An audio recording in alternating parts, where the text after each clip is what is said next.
சீனாவில் புதிய வகை வைரஸ் வேகமாக பரவ தொடங்கியுள்ளது. இந்தியாவிலும் இந்த தொற்று கண்டறியப்பட்டுள்ளது. குறைந்தது 5 பேருக்கு இந்த வைரஸ் தொற்று இருப்பது உறுதியாகியுள்ளது. கோவிட் அளவுக்கு இந்த வைரஸ் ஆபத்தானதா? இது யாருக்கு அதிகம் பரவுகிறது?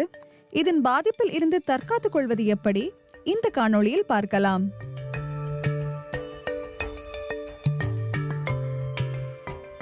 HMPV அதாவது ஹியூமன் மெட்டாநியூமோ வைரஸ் என்றழைக்கப்படும் இந்த வைரஸ் 200 முதல் 400 ஆண்டுகளுக்கு முன்பு பறவைகளில் தோன்றிய ஏவியன் மெட்டாநியூமோ வைரஸில் இருந்து தோன்றியதாகவும் அதன் பிறகு இந்த வைரஸ் சூழலுக்கேற்ப மீண்டும் மீண்டும் தன்னை தகவமைத்துக் கொண்டதாகவும் இப்போது இந்த வைரஸ் பறவைகளை பாதிப்பது இல்லை என்றும் சயின்ஸ் டைரக்ட் என்ற மருத்துவ ஆய்வுக் கட்டுரைகளுக்கான இணையதளத்தில் குறிப்பிடப்பட்டுள்ளது.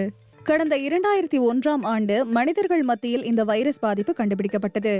அதாவது அப்போதுதான் இந்த வைரஸ் மனிதர்களை தாக்கும் என்று கண்டறியப்பட்டது என்று அமெரிக்க அரசின் நோய் கட்டுப்பாடு மற்றும் தடுப்பு மையம் குறிப்பிட்டுள்ளது. கடந்த ஆண்டு டிசம்பரில் இந்த வைரஸ் சீனாவில் அதிகம் பரவ தொடங்கியது. சீனாவின் அரசுசார் செய்தித்தளமான குளோபல் டைம்ஸ் கூற்றுப்படி வடசீனா, பெய்ஜிங், தென்மேற்கு நகரமான சோங்கிங் மற்றும் தென் சீனாவில் உள்ள குவாங்டாங் மாகாணம் போன்ற பகுதிகளில் இந்த HMPV வைரஸ் தொற்று பதிவாகியுள்ளது. கடந்த 2024ஆம் ஆண்டு டிசம்பர் 27ஆம் தேதி ராய்ட்டர்ஸ் வெளியிட்ட ஒரு செய்தியில் குளிர்கால சுவாச பிரச்சனைகள் அதிகரித்து வருவதை கருத்தில் கொண்டு சீனாவின் சுகாதார நிறுவனங்கள் புதிதாக ஒரு நோய் கண்காணிப்பு அமைப்பை தொடங்குவதாக குறிப்பிட்டன. இந்த கண்காணிப்பு முறை குறித்து பேசிய சீனாவின் தேசிய நோய் கட்டுப்பாடு மற்றும் தடுப்பு அமைப்பின் தலைவர் லீ ஜென்லாங், இதன் மூலம் அறியப்படாத காரணங்களால் ஏற்படும் நிமோனியா பாதிப்புகள் கண்காணிக்கப்படும் என்று கூறினார். இந்த நோய் பாதிப்பு குறித்த விவரங்களை பகிர்ந்து கொள்ளுமாறு சீனாவை உலக சுகாதார அமைப்பு கோரியுள்ளது. சீனாவில் சுவாச பிரச்சனைகளால் பாதிக்கப்பட்டவர்களின் எண்ணிக்கை டிசம்பர் 3வது வாரத்தில் மிகவும் அதிகரித்து இருப்பதாக சீன அரசு அறிக்கையை சுட்டிக்காட்டி ராய்ட்டர்ஸ் செய்தி முகமை குறிப்பிட்டுள்ளது. அந்த அறிக்கையின்படி ரைனோ வைரஸ் மற்றும் இந்த HMPV வைரஸ் நோய் பாதிப்புகள் அதிகரித்து வருகின்றன. சீனாவின் வடக்கு பகுதியில்தான் பெரும்பாலான பாதிப்புகள் பதிவாகியுள்ளன. மேலும் பாதிக்கப்பட்ட நபர்களில் 14 வயதுக்கு உட்பட்ட குழந்தைகளின் எண்ணிக்கை அதிகம் என்று தெரியவந்துள்ளது.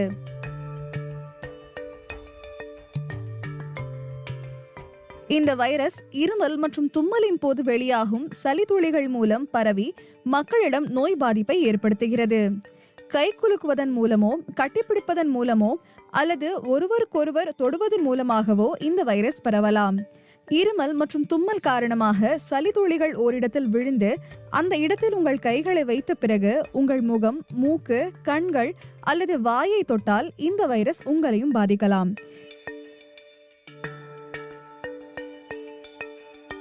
இந்த வைரஸ் அனைத்து வயதினரையும் தாக்கலாம். இதன் காரணமாக நோயாளிக்கு காய்ச்சல், இருமல், மூக்கடைப்பு, சுவாசிப்பதில் சிரமம் போன்ற பிரச்சனைகள் ஏற்படலாம். நோய் பாதிப்பு அதிகரித்தால் இந்த வைரஸால் மூச்சுக்குழாய் அழற்சி அல்லது நிமோனியா போன்ற பாதிப்புகளும் ஏற்படக்கூடும். இந்த வைரஸ் பொதுவாக 3 முதல் 6 நாட்கள் உயிருடன் இருக்கும். தொற்று எவ்வளவு கடுமையானது என்பதை பொறுத்து குறைந்த அல்லது அதிக நாட்களுக்கு நோய் பாதிப்பு இருக்கலாம். தற்போது இந்தியாவில் பாதிப்பு உறுதி செய்யப்பட்ட அனைவரும் குழந்தைகள்தான். பெங்களூருவில் 3 மாத குழந்தையும் 8 மாத குழந்தையும் HMPV பாதிப்புக்கு உள்ளானதாக மத்திய அரசு கூறியுள்ளது. இதில் ஒரு குழந்தை டிஸ்சார்ஜ் செய்யப்பட்டதாகவும் மற்றொரு குழந்தையின் உடல்நலம் தேறி வருவதாகவும் தெரிவிக்கப்பட்டுள்ளது. இந்த 2 குழந்தைகளின் பெற்றோர்களுமே வெளிநாடுகளுக்கு சென்றதில்லை என்று மத்திய அரசு கூறியுள்ளது.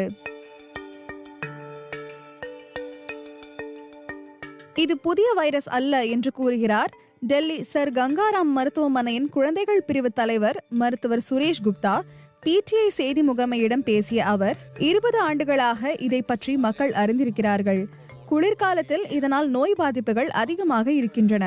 இருமல், சளி போன்றவற்றுக்கு பொதுவாக பயன்படுத்தப்படும் மருந்துகளே இந்த நோய் பாதிப்புக்கும் கொடுக்கப்படும். பின்னர் நோயாளி ஓய்வெடுக்க அறிவுறுத்தப்படுகிறார் என்றார். In most of the cases, symptoms are just cough, cold, fever, and they are self-limiting, and generally with just general medicine they settle down at home. HMPV virus சுவாசம் தொடர்பான பிற வைரஸ்களை போன்று ஜலதோஷத்தை ஏற்படுத்துவதாகவும் முதியவர்கள் மற்றும் இளம் குழந்தைகளிடம் இது காய்ச்சலை ஏற்படுத்துவதாகவும் மத்திய சுகாதாரம் குடும்ப நலத்துறை அமைச்சகத்தின் சுகாதார சேவைகள் இயக்குனர் ஜெனரல் அதுல் கோயல் குறிப்பிடுகிறார். அதே நேரம் இது தீவிர பாதிப்புகளை ஏற்படுத்தாது என்றும் அதனால் கவலை கொள்ள தேவையில்லை என்றும் அதுல் கோயல் கூறியுள்ளார். குளிர்காலத்தில் சில நோய் பாதிப்புகள் அதிகம் இருப்பது வழக்கம்தான். நிலைமையை சமாளிக்க இந்தியாவில் மருத்துவமனைகள் முழு தயார் நிலையில் இருக்கின்றன என்றும் அவர் குறிப்பிட்டார்.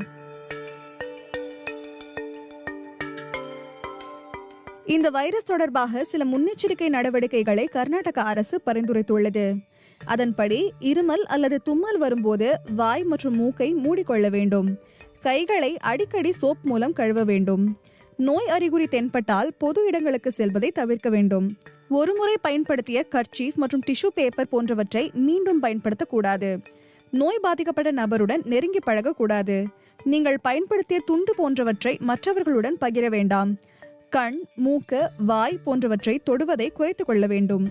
பொது இடத்தில் எச்சில் துப்பக்கூடாது. மக்கள் கூட்டம் அதிகமாக இருக்கும் பகுதிகளில் முகக்கவசம் அணிவதை இந்நோய் பரவுவதை குறைக்கும். கோவிட்-19 போன்று இந்த வைரஸ் பரவுவதில்லை என்றும் கர்நாடக அரசு வெளியிட்ட வழிகாட்டு நெறிமுறையில் குறிப்பிடப்பட்டுள்ளது. பெரும்பாலான பாதிப்புகள் லேசானவையாகவும் மருத்துவமனையில் அனுமதிக்கப்படும் தேவை இல்லாதவையாகவும் இருக்கக்கூடும் என்றும் தெரிவிக்கப்பட்டுள்ளது.